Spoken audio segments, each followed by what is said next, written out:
Assalamualaikum warahmatullahi wabarakatuh. Perkenalkan, nama saya Kevin Gantama dengan NPM 221506113 dari kelas PSTIA. Di sini saya akan menjelaskan tentang tugas user experience di minggu ke-13 dan 14, yaitu tentang pengembangan pengalaman pengguna berdasarkan metode HCD, Design Thinking, Agile Development, dan juga Design Sprint. Jadi untuk yang pertama, kita akan masuk ke pengertian dari Human Centered Design atau HCD, yang dimana merupakan pendekatan sistematis dalam merancang produk atau sistem yang mengedepankan kebutuhan, preferensi, dan juga keterbatasan pengguna sebagai pusat dari proses perancangan. Pendekatan ini berangkat dari asumsi bahwa kesuksesan sebuah produk sangat bergantung pada seberapa baik produk tersebut mampu memenuhi ekspektasi pengguna akhir. Kemudian untuk proses dari HCD ini sendiri memiliki 4 tahapan utama, yaitu yang pertama adalah memahami dan menentukan konteks penggunaan, menentukan kebutuhan pengguna, dan juga membuat solusi desain, dan yang terakhir ada evaluasi berdasarkan pengguna. Kemudian untuk keuntungan dari HCD ini yaitu produk lebih sesuai dengan kebutuhan pengguna, mengurangi risiko kesalahan desain, meningkatkan kepuasan pengguna.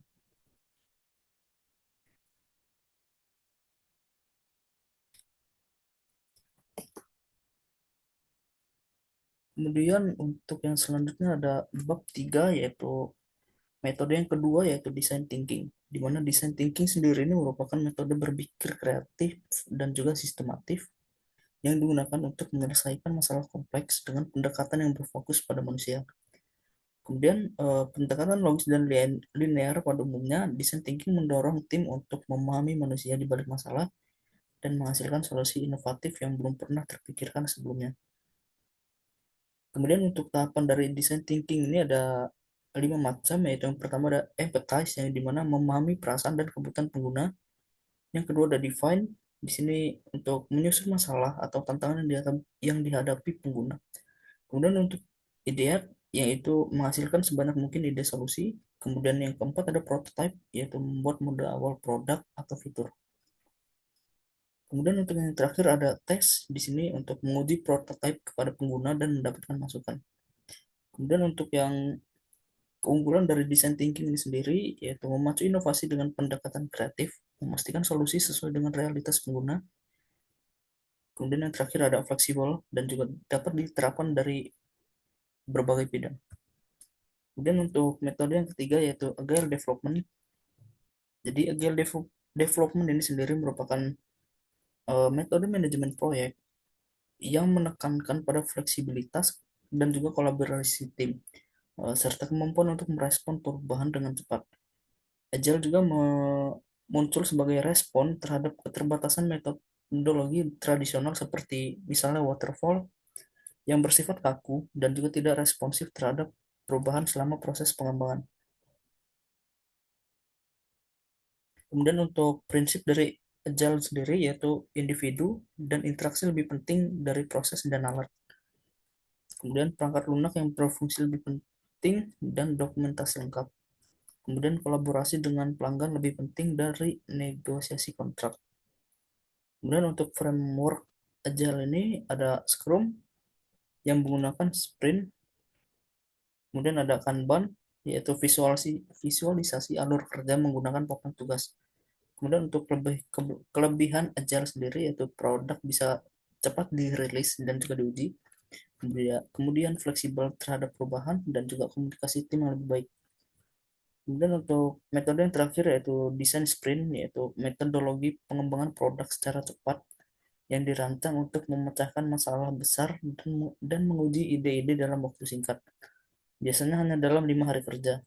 Metode ini pertama kali dikembangkan oleh Jack Knapp di Google Ventures dan digunakan secara luas oleh startup dan perusahaan teknologi untuk mempercepat proses inovasi.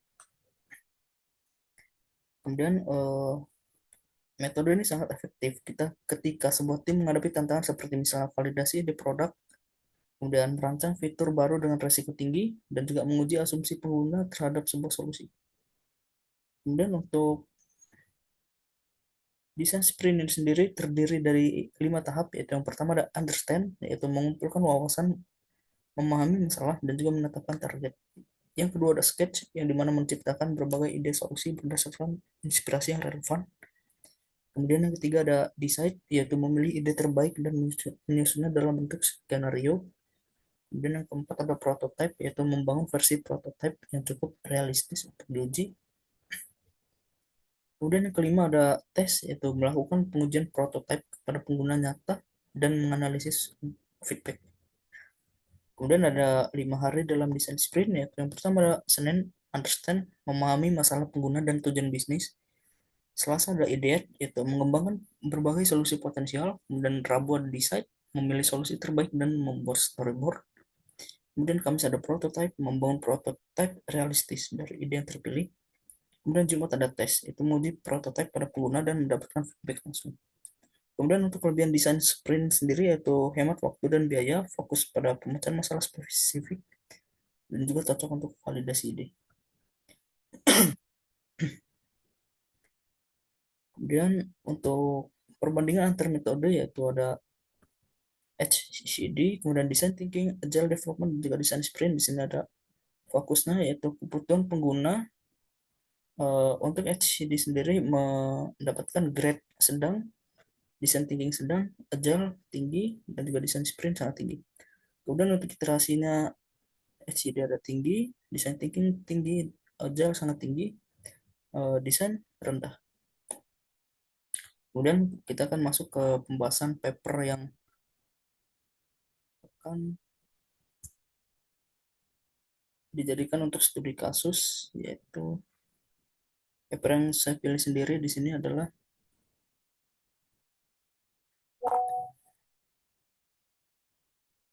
tentang metode design thinking, yang dimana perancangan UI UX aplikasi booking self photo studio yang menggunakan metode design thinking.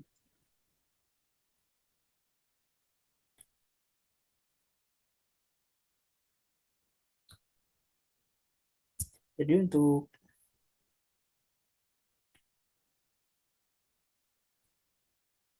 metode design thinking ini yang digunakan untuk perancangan dari aplikasi booking self photo studio ini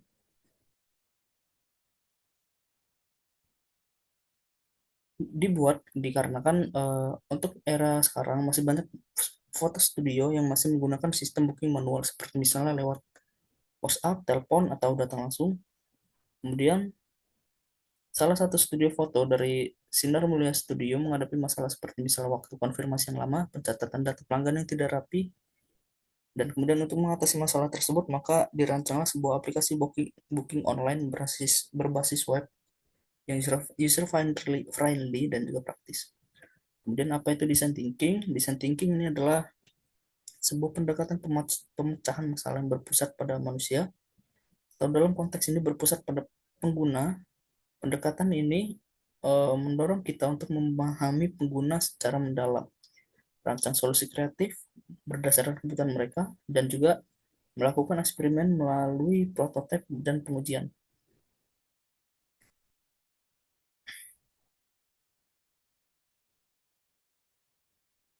Kemudian untuk penerapan dari design thinking pada studi kasus ini yaitu pada tahap awal yaitu empathize, yang dimana tahap ini peneliti melakukan wawancara dan menyebarkan kuesioner kepada 20 responden yang merupakan target pengguna. Tujuannya adalah menggali pengalaman mereka saat melakukan pemesanan studio. Kemudian dari data ini dibuatlah user personal dan juga empathy map yang menggambarkan karakter pengguna, mulai dari motivasi, frustasi, hingga kebutuhan mereka saat memesan layanan studio.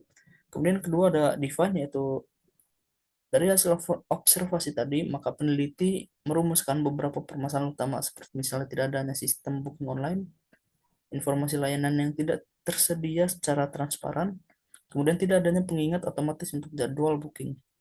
Kemudian yang ketiga ada idiot, yaitu peneliti mulai merancang solusi yang memungkinkan pengguna melakukan pemesanan studio dengan mudah melalui aplikasi web, yaitu fitur-fitur yang diusulkan seperti misalnya pendaftaran akun pengguna, booking tanggal, kemudian melihat data layanan dan juga harga. Kemudian masuk ke tahap yang keempat yaitu prototype, yang dimana peneliti akan membuat prototype menggunakan tools desain seperti misalnya Figma dan juga antar muka dibuat sederhana mungkin agar intuitif dan juga mudah digunakan. Kemudian untuk yang metode tahap terakhir yaitu tahap tes, di mana prototype akan diuji coba oleh pengguna menggunakan metode sistem usability scale.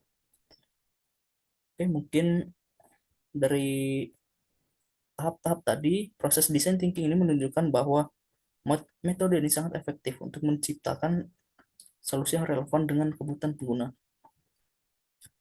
Oke, mungkin sekian saja yang dapat saya sampaikan dalam presentasi ini. Kurang lebihnya saya mohon maaf. Wassalamualaikum warahmatullahi wabarakatuh.